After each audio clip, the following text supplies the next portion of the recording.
Most people know what a pallet is. You just have to walk into a large retailer that sells home renovation supplies and you'll see lots of pallets stored on racking structures. A pallet is essentially a platform that's used as a base for storing and transporting loads.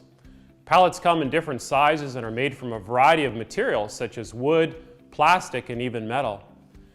Today we'll focus on wood pallets simply because it's the most common type currently used.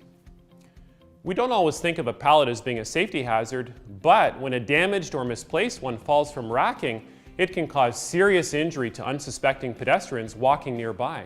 Injuries from pallets can be caused by a number of issues. Here are a few examples. Using a pallet that isn't designed to carry the weight of the load placed on it.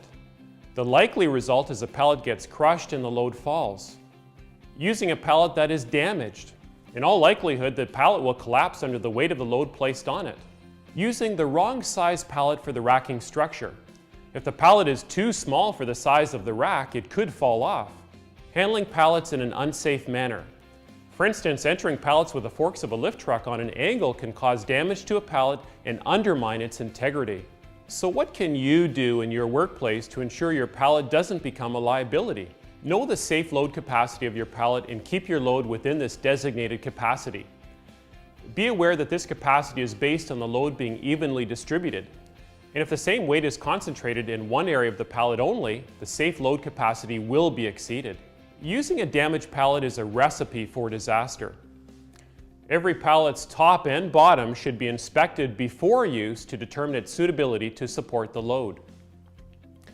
If you notice on any pallet that the boards or stringers, the pieces that support the boards, are missing, defective, split, or broken, the pallet should be taken out of service.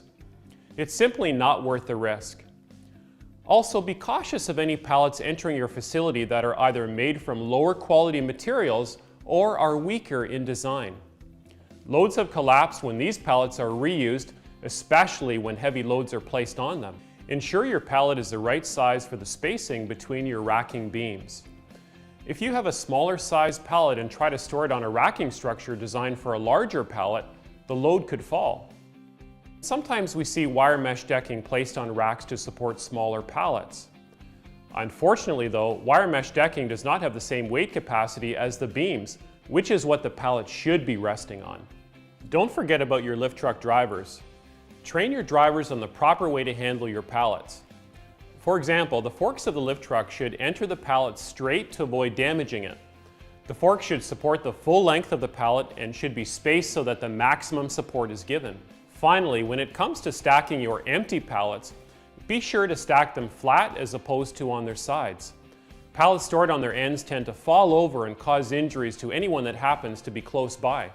A pallet is a fundamental and standard piece of equipment used in warehouses and distribution centers. In fact, thousands of pallets pass through loading docks every day in these types of facilities. Don't take your pallet for granted. Take care of your pallets and you take care of your employees. I'm Norm Kramer and this has been